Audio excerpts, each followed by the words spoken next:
सभी को जय मसीह की। मैं पास्टर गौरव प्रजापति आपका प्रभु की जीवित उपस्थिति में और जीवित हुजूरी में स्वागत करता हूं।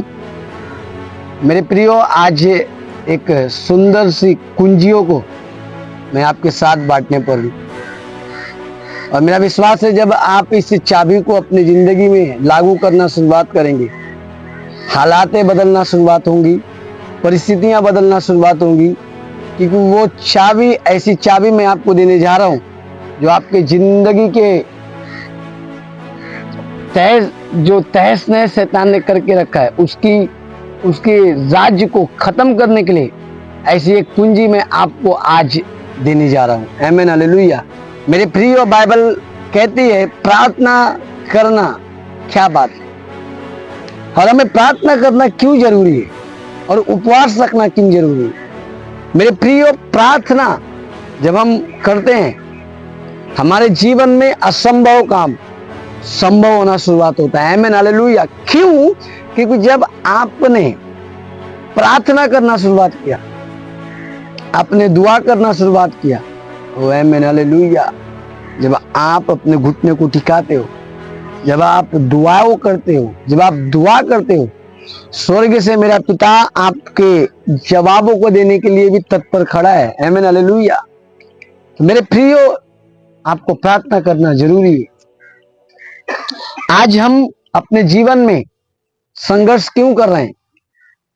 उसका कारण है कि हम प्रार्थना नहीं करते।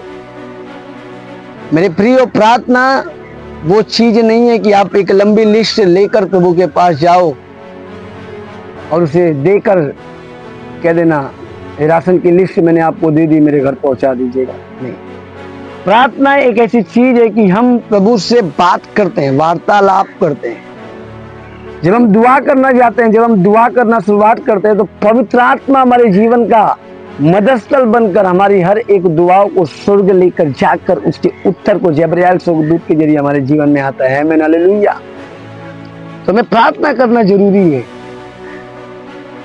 प्रार्थना के द्वारा अद्भुत काम होना शुरुआत होते हैं आपके परिवार में, आपके बाल बच्चों में, आपके लोगों में, आपके रिश्तेदारों में। ओ आमीन, हालेलुया। खुदा अलौकिक कार्य को प्रकट करता है जब आप प्रार्थना करते हो। इसीलिए प्रार्थना करना जरूरी है। प्रार्थना करिए कि आप परीक्षा में ना पड़ो, उपवास करो। जब हम उपवास रखते हैं तो अपने शरीर को मारते हैं, हम सेल्फ कंट्रोल करना सीखते हैं अपने शरीर के ऊपर, हम नियंत्रण लेना सीखते हैं। मेरे प्रियो, आपको एक बड़ी सुंदर कहानी आपको बताना चाहता हूं। एक बार एक व्यक्ति इस दुनिया में बहुत नाम कमाकर, बहुत पढ़ाई कर एक अच्छी डिग्री को प्राप्त करता है, और जब वे डिग्री को प्राप्त कर लेता है, वो जॉब की तलाश में यहाँ वहां घूमना शुरुआत करता है। होता क्या है, उसे जॉब मिलता नहीं है, पर एक स्थान पर किसी के जरिए उसे एक कार्य मिलता है, और जब वो कार्य करने के लिए इस स्थान पर पहुंचता है, जब उसका इंटरव्यू उस मालिक के साथ या उस लोगों के साथ होता है जहां पर उसे कार्य करना था। आमीन, हालेलुया। क्या आप सुन रहे हैं मेरी बात? और जब उसे नौकरी दी गई तो उसे एक ऐसी नौकरी मिली कि तेरी पदवी तेरे पास रखना, तेरी ग्रेजुएशन की बुक, तेरी बोटी बुक जो तूने पढ़ के इस दुनिया के ज्ञान को प्राप्त किया, वो साइड में रखना। इतने बुक्स पढ़ने के बाद भी, इतना सब कुछ प्राप्त करने के बाद भी तेरे जीवन में तूने कुछ प्राप्त नहीं किया, तो ये सारी चीजों को तू, मैं कहता हूं, अलमारी में बंद करके रख। और उस बॉस ने उसे नौकरी दी, और उसे नौकरी क्या मिली? झाड़ काटने की। क्या नौकरी मिली? झाड़ काटने की। उसके बॉस ने कहा कि कल से तेरी ये नौकरी शुरुआत होगी, और जितने तू झाड़ को काटना शुरुआत करेगा उसके हिसाब से मैं तुझे तनख्वाह देना शुरुआत करूंगा। आमीन, हालेलुया। वो घर जाता है, दूसरे दिन सुबह उठकर अपने जॉब पर, अपने कार्य पर आ जाता है, और वो कुल्हाड़ी लेता है और कुल्हाड़ी लेकर झाड़ों को काटना शुरुआत करता है। और पूरे दिन भर काटने के बाद जब शाम को जाकर अपने मालिक को मिलता है तो मालिक उसे पूछता है तूने कितने झाड़ को आज दिन भर में काटा है। वो कहता है मालिक आज मैंने 12 झाड़ को काटे। मालिक बड़ा खुश होता है, प्रसन्न होता है कि वाह तूने एक दिन के अंदर 12 झाड़ को तूने कट किया। वो कहता है हाँ मालिक मैंने 12 झाड़ को क्या किया, एक दिन के अंदर कट कर दिया। तेरी कुल्हाड़ी में बड़ी धार है। वो कहता है हाँ मेरी कुल्हाड़ी में बड़ी धार है। और उस धार के कारण उसने क्या किया, 12 झाड़ को काटना शुरुआत किया। मेरे प्रिय पहले दिन उसने 12 झाड़ को काटा। दूसरे दिन फिर वो जब कार्य पर गया तो उसने 10 ही झाड़ को काटा। तो मालिक उसे डांट लगाने लगा कि कल तूने 12 झाड़ काटे थे, मैंने सोचा आज तू 15 झाड़ काट लेगा, तुझे एक्सपीरियंस आ गया है, पर उसके विपरीत तूने आज केवल 10 झाड़ काटे। मालिक इसके ऊपर बड़ा गुस्सा होता है। वो माफी मांगता है, कहता है मालिक मैं कल मेरी पूरी कोशिश करूंगा कि मैं ज्यादा झाड़ को काट सकूं। पर जब वो फिर तीसरे दिन जाता है तो वो 10 का 8 हो जाता है, चौथे दिन जाता है 7 हो जाता है, और बाद में जाता है 6 होता है। ऐसे करते करते करते करते एक दिन में उसने केवल 1 झाड़ को काटता है, वक्त आता है। मालिक बड़ा क्रोधित होता है और वो कहता है क्या है, तूने आज के दिन में केवल 1 झाड़ काटा। वो कहने लगा हाँ मालिक मैंने 1 झाड़ काटा। मालिक ने कहा तेरी कुल्हाड़ी मुझे दिखा। और जब उसने अपनी कुल्हाड़ी को उसे दिखाया, उसने देखा कि कुल्हाड़ी के जितने दांत हैं, जितने इसमें चोक थी, सब चुखार खत्म हो चुके थे। उसने कहा ए मूर्ख, यदि तेरी कुल्हाड़ी में धार नहीं है तो तू कैसे झाड़ को काट सकता है। जा पहले अपने कुल्हाड़ी में धार लगा, फिर झाड़ को काटना शुरुआत कर। मेरे प्रिय जब हम मसीह जिंदगी में जब शुरुआत के दिनों में जब हम आए तो हमें बड़ा जोश था, हम बड़े जोश के साथ गाना गाते थे, हम बड़े जोश के साथ चिल्लाते थे, हम बड़े जोश के साथ दुआ करते थे, हम बड़े जोश के साथ उपवास करते थे। समय बीतते गया, आप कमजोर होते गए। क्यों? क्योंकि आपने कुल्हाड़ी को धार नहीं लगाया। कुल्हाड़ी यानी आपका प्रार्थना जीवन।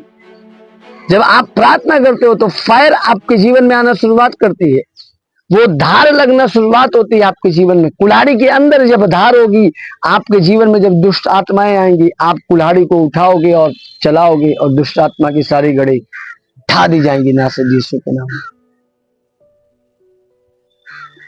आज हमारे जीवन में और आज हमारी कुल्हाड़ी में धार नहीं। मेरे प्रियो आपको धार लगाना जरूरी है। यदि वो झाड़ ही काटता और झाड़ काट ही रहा था लगातार, और यदि वो अपने कुल्हाड़ी में धार लगा लेता तो शायद एक दिन में 1 झाड़ नहीं काटता, कई झाड़ों को काट देता वो। पर वो धीरे धीरे कम होता गया। आज मसीह जिंदगी में आप शुरुआत तो आपने बहुत अच्छी की, पर क्या अंत भी अच्छी हो रही है? क्या आज भी आप उतने ही वफादार हो प्रभु के साथ जितने थे शुरुआत के दिनों में? आप कह सकते हो मेरे बच्चे बड़ा उपवास करते हैं, मेरे बच्चे बड़े प्रार्थना करते हैं। शुरुआती के दिनों में उन्होंने किया, क्या आज कर रहे हैं? क्या आज वो इस कार्य को कर रहे हैं? एक बार मुझे एक लोग कहने लगे मेरा बेटा इतना पावरफुल है ना, अगर वो किसी को हाथ रख दे तो दुष्ट आत्माएं निकल जाए। जब हम उसके व्यक्तिगत जीवन को झांकने लगे तो मालूम पड़ा कि उसका प्रभु के साथ कोई रिश्ता ही नहीं। मैंने कहा यदि वो बिना रिश्ते के साथ दुष्ट आत्मा को निकाल सकता है, तब तो फिर हमें जरूरत ही नहीं दुआ करने की। हम बिना दुआ के ही दुष्ट आत्मा को क्या करेंगे? निकाल देंगे। आमीन, हालेलुया। ऐसा नहीं होता है। दुष्ट आत्माएं आपको नहीं पहचानती। दुष्ट आत्मा यीशु के नाम से डरती है। और जब यीशु का नाम आपके जीवन में बोया ही नहीं गया, जब यीशु का नाम आपकी जिंदगी में रखा ही नहीं गया, जब यीशु का नाम आपके लिए कुछ कार्य नहीं कर रहा है, तो वो कैसे अलौकिक कार्य को करेगा? कैसे वो कार्य को आपके जीवन में प्रकट करेगा जो आपने कभी देखा ही नहीं था, जो आपने कभी किया ही नहीं था? उसको करना शुरुआत करो। अपने कुल्हाड़ी में धार लगाना शुरुआत करो।